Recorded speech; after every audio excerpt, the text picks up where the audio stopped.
Good afternoon all of you. Welcome to Anjan TV1 news. Media సమావేశంలో జై భీమ్ రామాంజనేయులు ఆంధ్రప్రదేశ్ శ్రీ సత్యసాయి జిల్లా మడకసిర నియోజకవర్గం మడకసిర పట్టణం నందు జై భీమ్ రామాంజనేయులు మీడియా సమావేశ కార్యక్రమం నిర్వహించడం జరిగింది. ఈ నేపథ్యంలో సాకే ఓబ్లేసు భారతీయ భీమ్ సేన రాష్ట్ర అధ్యక్షులు మద్దతు తెలిపారని, ఈ సందర్భంగా అన్ని ప్రజా సంఘాలు కలిసి రావాలని ప్రజలకు తెలియజేశారు. ఈ తరుణంలో ఉమ్మడి అనంతపురం జిల్లాలో బడుగు బలహీన వర్గాలపైన జరుగుతున్న దాడులు, దౌర్జన్యాలు, అణచివేతలు ఈ పాలక వర్గాలు చేస్తున్నారని, అందుకోసం జూలై 14 తారీఖున శ్రీ సత్యసాయి జిల్లా కలెక్టర్ కార్యాలయం దగ్గర నిరసన కార్యక్రమం చేపడుతున్నామని, అందుకోసం జూలై 14న జరగబోయే నిరసన కార్యక్రమానికి పెద్ద ఎత్తున తరలి రావాలని మడకసిర దళిత లీడర్స్ హనుమంతు అధ్యక్షతన తమ ఆధ్వర్యంలో నిర్వహణ ప్రారంభించినట్లు తెలియజేశారు. ఈ సంఘాలన్నీ ఏకం చేసి ఒక తాటిపైకి తీసుకొచ్చినటువంటి మన ఎస్సీ జనసంఘం జాతీయ అధ్యక్షులైనటువంటి దాసరాను తల్లి కుండరపల్లి గారికి ప్రత్యేక ఉద్యమ నమస్కారాలు. అలాగే బహుజన చైతన్య వేదిక బహుజనులంతా రాజ్యాధికారంలోనే ఒక వేదిక ఏర్పాటు చేయాలని చెప్పేసి ఒక మంచి సంకల్పంతో ఈ పెనుగొండ నియోజకవర్గంలో స్థాపించినటువంటి జిల్లా వ్యాప్తంగా అన్ని ఎక్కడైనా సమస్యలు జరిగిన కనుక ఆ వ్యవస్థాపక అధ్యక్షులైనటువంటి శివరామకృష్ణ గారికి, తర్వాత మన ఆదినారాయణ గారికి, ప్రతి ఒక్కరికి ఇక్కడికి వచ్చిన వాళ్ళకి పేరు పేరున మరీ ముఖ్యంగా ఈ ప్రజా ఉద్యమాల్లో పాల్గొనడానికి ఈ చైతన్యము మన ప్రజలకు ఏం జరుగుతుంది, దళిత వర్గానికి ఏం కావాలని చెప్పేసి ప్రతి ఒక్కరూ ఆశించి 100 కిలోమీటర్లు వచ్చినటువంటి ప్రతి ఒక్కరికి కూడా పేరు పేరు జరుగుతుంది. సరే, ముఖ్యంగా ఏంటంటే ఇక్కడ అన్న చెప్పినట్టు 7 గురాపల్లి, తర్వాత అనంతపురం మహిళలపైన హత్యలు, తర్వాత రాష్ట్ర వ్యాప్తంగా కూడా ఇక్కడ దాడులు, దౌర్జన్యాలు ఇవన్నీ ఎవరిపైన జరుగుతున్నాయంటే బడుగు బలహీన వర్గాలు.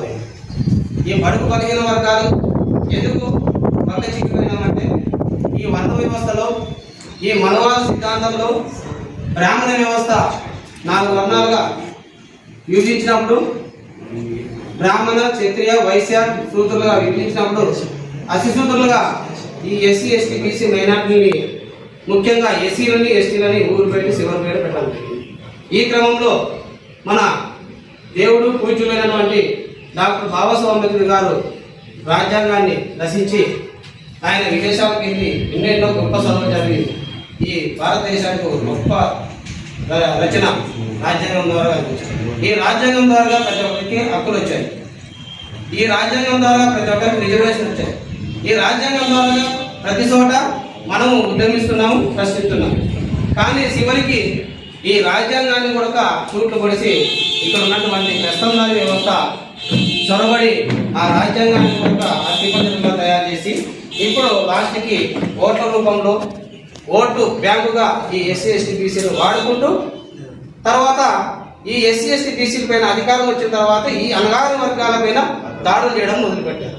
మరి ఈ దాడులన్నీ ఎలా చేయాలి, ఈ దాడులను ఎలా అరికట్టాలని చెప్పేసి ఈ సంకల్పంతో ఈ ప్రజా సంఘాలన్నీ మొత్తం ఈ ఉమ్మడి జిల్లా అయినటువంటి సత్యసాయి జిల్లా, అనంతపురం జిల్లా మొత్తం రాష్ట్ర వ్యాప్తంగా కూడా పెద్ద ఉద్యమంలాగా తీసుకున్నటువంటి ఇక్కడ ఉన్నటువంటి లీడర్లు, ఇక్కడ ఉన్నటువంటి నాయకులు ఒక సంకల్పంతో కూడికి వెయ్యి రౌండ్ టేబుల్ సమావేశం ఏర్పాటు చేసుకొని ఈ ఇక్కడ జరుగుతున్నటువంటి అన్యాయాన్ని, ఇక్కడ జరుగుతున్నటువంటి దుర్మార్గాన్ని ఎండగట్టడానికి బయలుదేరినప్పుడు ఈ క్రమంలోనే ఒక విషయం జరిగింది.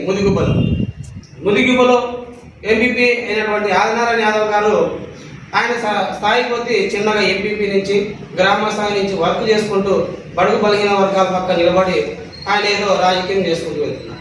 ఈ రాజకీయ వేదిక వెళుతున్నప్పుడు అక్కడ ఉన్నటువంటి పెత్తందారులు, అక్కడ ఉన్నటువంటి భూకమాందులు, అక్కడ ఉన్నటువంటి దౌర్జన్య పనులు రాజకీయంగా ఎదిగితే కూడా బీసీలు, ఎస్సీలు అందరూ సమానంగా మనతో పాటు వాటర్ చెప్పేసి కొంతమంది కుట్రబండి అక్కడ ఉన్నటువంటి లోకల్ స్థానిక లీడర్లు, మన అధికార పార్టీలో ఉన్నటువంటి వాళ్ళు, పల్లె రంగనాథ్ రెడ్డి అనే వ్యక్తి ఈ దౌర్జన్యాలకి, ఈ అరికట్టాలకి, ఈ బడుగు బలహీన వర్గాలు ఎదగకూడదని చెప్పేసి ఆయన ముక్కుముడిగా నిర్ణయించుకొని ఈ ఎస్సీ, ఎస్టీ దాడుల పైన ఈ సత్యసాయి జిల్లాలో స్టార్ట్ చేయడం జరిగింది.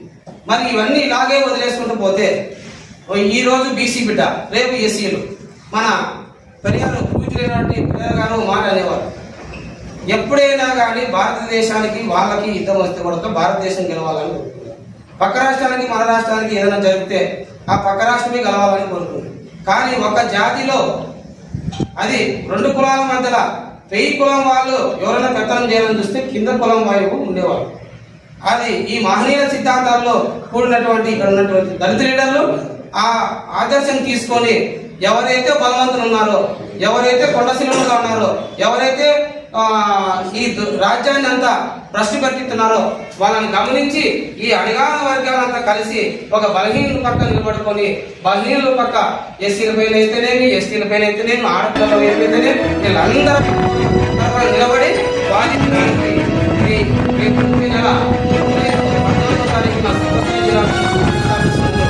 అక్కడ జరుగుతున్నటువంటి ముఖ్యమని చెప్పాలి నిరసన కార్యక్రమం, మన హక్కులని, మన బాధలని, మనకు జరుగుతున్న అన్యాయాలని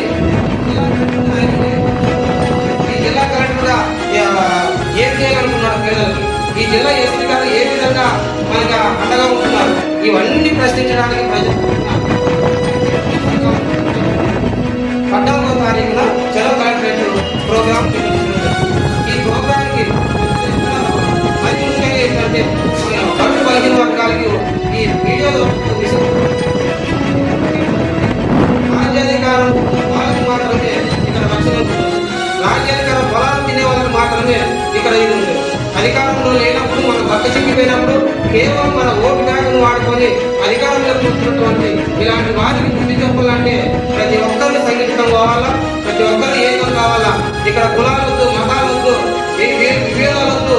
మొత్తం బడుగు బలహీన వర్గాలంటే వెనుకబడిన ఓసీలు కూడా ఎవరైతే ఆర్థికంగా వెనుకబడినారో వాళ్ళు కూడా దీంట్లో భాగమని చెప్పేసి మేము ఈ మడకశిర నియోజకవర్గంలో ఎన్నుకోవటం అందరూ మా హనుమంతన్న ఆధ్వర్యంలో జరుగుతుంది. ఈ హనుమంతన్న ఆధ్వర్యంలో ఏళ్ళ నుంచి ఉద్యమాలు చేస్తున్నారు కాబట్టి ఇక్కడ ఉన్నటువంటి ప్రజలకు అందరికీ ఆయన తెలుసు కనుక ఇక్కడ ఉన్నటువంటి ఆయన ఆధారంలో జరుపుతూ ఈ మడకశిర నియోజకవర్గం ప్రజలు ఎస్సీ కాన్స్టిట్యూన్సీ ముఖ్యంగా ఎస్సీల అభివృద్ధి కావాలా, ఈ ఎస్సీలంతా కూడా ఇక్కడ ఉన్నటువంటి బీసీలు, యాదవులు మొత్తం అందరూ కలిసి రావాలని చెప్పేసి ఈ ప్రోగ్రామ్ కి పెద్ద ఎత్తున జూలై 14వ తారీఖు సత్యసాయి జిల్లాలో జరగబోయే నిరసన కార్యక్రమం, మహాసంగ్రామం ఉద్యమానికి ప్రతి ఒక్కరు తోడు కావాలని చెప్పేసి మీ అందరికీ చేతులు జోడించి మొక్కుతున్నాను. ఇదే అవకాశం ఇచ్చినటువంటి ఈ సభా అధ్యక్షులు హనుమంతన్న గారికి, వేదిక పైన ఉన్నటువంటి పెద్దలందరికీ నా హృదయపూర్వక ఉద్యమ నమస్కారం తెలియజేస్తూ